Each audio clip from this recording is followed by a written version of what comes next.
Hey everyone, Eric Thompson here. Hope that you are doing well. Okay, welcome back to the channel for this special double feature. Okay, actually, I forgot to do this before. Excuse me, let me just hold on.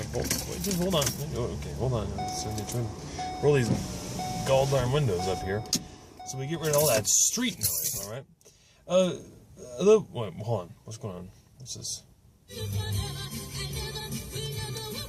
No, okay, whatever. Double feature, okay. Getting a little bit behind in the review, and I have some free time. Tori is behind me in that building you can see there, getting a root canal done at 37.5 weeks pregnant. She's getting her canals rooted, and so I don't know what to say about this, except I'm very, very sorry for her and hope that it will go well. But she said it'd be about an hour wait, and so I thought, well, let me come out to the car, hang out, and record a bit. So I'm going to do a double feature. We're going to consider both number 58 and 59 and 58 on the AFI Top 100 in the same video. Okay, and so it might be a couple minutes longer than normal, but actually they tie together pretty well in the reflection. And so quickly, let me just go through both kind of factually real quick. Number 59, 1975 Nashville. Wow. Of course, I've got some notes here, so excuse me, I'll just put them here so I can see them easily. Of course, we're talking about Robert Altman, okay? Very incredible, important director, especially for the new Hollywood era. And Nashville is considered maybe his best picture. Maybe not, I would say so, but then again, I have not seen many of his films. And so there alone, we got Altman, killer job, want to honor that, and certainly the position on the AFI Top 100 reflects that, okay? Very prominent, quite toward the middle. A film really, as it would suggest, about Nashville, Tennessee, and the country music industry. And actually, the film is not set over a very long period of time, that we're sort of following these superstars around, these country superstars, and all the trouble they get into, and all the things that they do. Very different. It's a musical. There's at least an hour. I think it's an hour. Maybe it's a little more than an hour. I don't know. Somewhere around an hour. I can't remember exactly. But around an hour of music, original songs written for the film. And I'm Easy. That was the hit. And actually did pretty well on the charts based off of the movie. The movie, considering sort of the Nashville culture. Maybe you remember that song, Lukenbach, Texas. That's Waylon Jennings, and Willie Nelson was also, he kind of had a guest appearance, a little cameo on that song. That song is also sort of a satire about the competitive spirit of Nashville in the 70s and the 80s. Very competitive, there's just a lot of money. There was a lot of money when rock and roll was in so much turmoil, disco coming in and going, and all these new music styles, and the 80s being what they were. Country music just kept going, and so a lot of competition in Nashville for prominence and all this stuff. Much of that reflected in the film with 24 main characters, lots of storylines. Jeff Goldblum appearing as the voiceless man on a motorcycle who kind of ties a lot of the movie together. Very, very interesting. And so that's number 59. Number 58, could it get any different? 1925's silent film, although it won an Oscar for Best Sound Direction in 1942 when it was re-released. 1925's Chaplin classic, Gold Rush, okay? Charlie Chaplin back as the tramp, this time playing the lone prospector in the Gold Rush in Alaska. As opposed to Nashville with its 24 main characters. In Gold Rush we have really 4 main characters, Black Larson, Big Jim, Georgia, and the Lone Prospector. Some other characters, of course, but not even close to the importance that these 4 play. And whereas, with Nashville, we have all these different storylines weaving in and out. Gold Rush, pretty straightforward, pretty simple. So what then, where's the connectivity between these two pieces? Well, my thought for reflection is very simple. And that's competition and comparison, okay? Maybe I kind of have 2 parts to the reflection, competition and comparison. Now, of course, in Nashville, as I described, obvious,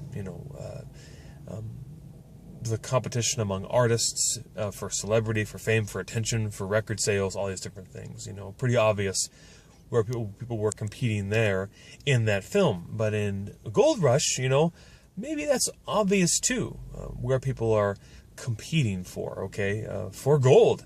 And when Big Jim, finds his mountain of gold, as he says, whether or not it's an actual mountain or not, that sort of begins the slippery slope that drives the rest of the dramatic action in the film. Truly, it does, and that's sort of how the tramp, the lone prospector, gets wrapped up in all of this circle, is because Big Jim is trying to hide and then find his mountain of gold, and Chaplin's tramp gets taken along for the journey.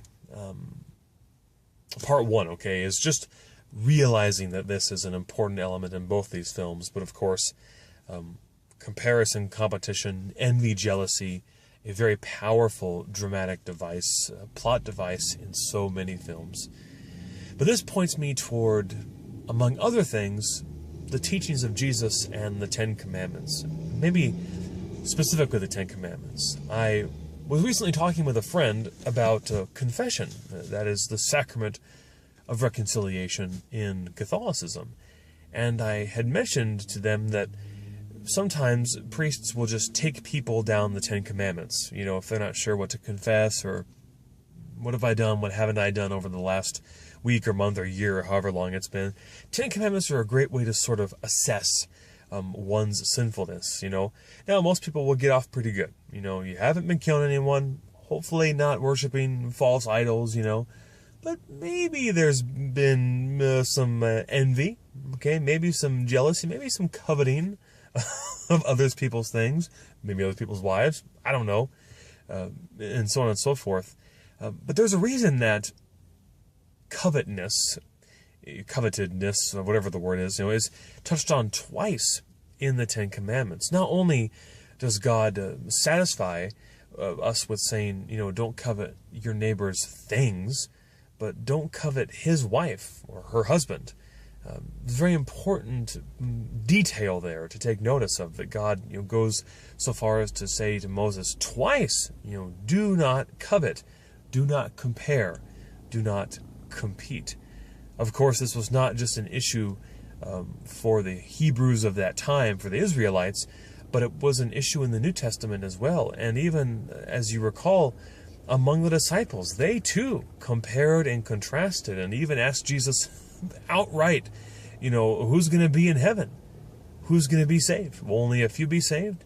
And then they were arguing among themselves who was the greatest of the apostles, which one would get to sit at Jesus' right hand, so on and so forth. Even they, in being so close to the Savior, they also were competing and comparing. And while this is a very natural humanistic response, a natural inclination to compete and compare, we see in the Bible how quickly it draws people away from God, how quickly it draws people away from holiness, that sense of comparison, that sense of, am I better? Is he better? Is she better? Do I have what? Am I as good as? So on and so forth. Now, in Nashville, of course, the sense of comparison and competition is driven by artistry, which, of course, would seem innocent. Artists trying to get better and be better. Fair enough. But in the end, and if you've seen the film, you also realize there's a very dark and serious political side to that comparing and contrasting that results in blood, without getting any spoilers away. And in that sense, especially, I guess, in that political sense, we see how far people will go, not only to see how important they are, but to ensure how important they are to other people, to dominate their position, or to achieve dominance. Does that make sense? In Gold Rush, very simply, people just want to win. They just want to find gold and make a life for themselves. Unfortunately, the cost again is blood. And even kind of shocking for its time, Black Larson shoots a couple guys, and as I recall, I think Big Jim kills Black Larson, and that's not really a spoiler, but is that how it goes? Anyway, that of course being the way that we're meant to think of the gold rush, as being very cutthroat, pirates in the snow, kind of, totally willing to do whatever it took to find, achieve, steal, and hold on to the gold that would make them rich. Competing, comparing, envy, jealousy, leading to all manner of sinfulness. This also true in our own lives, of course. We can weigh our lives against the 10 Commandments, and again, in some areas, we're going to find that, hey, we're doing pretty good, okay? We haven't killed anyone. Although, if we're honest, maybe we have wished death more often than we think, Maybe we haven't, coveted our neighbor's wife, but then if we're honest, maybe we look in our hearts and see that our lusting has caused us to do pretty much the same thing, Maybe we haven't worshipped other gods, but in our hearts, if we're honest, maybe we'll find that all that time we spend on the computer or with our phones or iPads or boyfriends and girlfriends, it's starting to look a little idolatrous. Suddenly our relationship with God seems to be a footnote compared to the time that we spend with other people or, God forbid, other things. I know myself, that's probably true. YouTube being a prime example, all the time I could be spending growing in holiness with Christ, and here I am recording YouTube videos, hopefully encouraging you to grow in Christ and encouraging myself too. It's a very simple reflection, but a very important one to make for our own lives, to always be thinking of, again, not how are we shaping up compared to other people. Okay, not am I as holy as this person or that person, or do I pray as much as this person or that person, or do I do as much good in the world as he or she? But how do I compare when placed up against Jesus Christ? Of course, very discouraging, because he said, be perfect as my Father in heaven is perfect, as God is perfect. Oh boy, perfection. I don't know about that. But then, at the same time, he is all that we should emulate in this life. The example of Jesus Christ is precisely the example we should long to follow. He who lived perfectly those 10 Commandments, even adding to them in a sense with the Beatitudes and with his teachings, adding to them in a sense, so on and so forth. And so look to Jesus, friends. Look to Jesus. Compare yourself to him. Okay, compete with him. It will lead you nearer and nearer to holiness. At least I do believe that it will. It has for me. When I want to be like someone else I know in my life, I end up just trying to emulate them. And while I guess I hopefully could emulate their good behavior, I would also fall short because they too were fallen. And so let us follow after the one who did not fall, but who rose above, and is indeed living and reigning forever and ever. That's good news for me. I hope that's good news for you too, okay? Thank you for clicking over and giving this video a view. Knocking 2 out of the park here real quick, okay? Hopefully you can see some of that connective tissue between number 58, 59, and 58, Nashville and Gold Rush. Number 57 coming up very, very soon. And I do thank you, friends, truly for watching. Like and subscribe if you care to, okay? I'd appreciate it if you would. You don't have to, but it would be fantastic if you would indeed. I really do appreciate it. And as always, hope that you are doing well. Thanks, friends.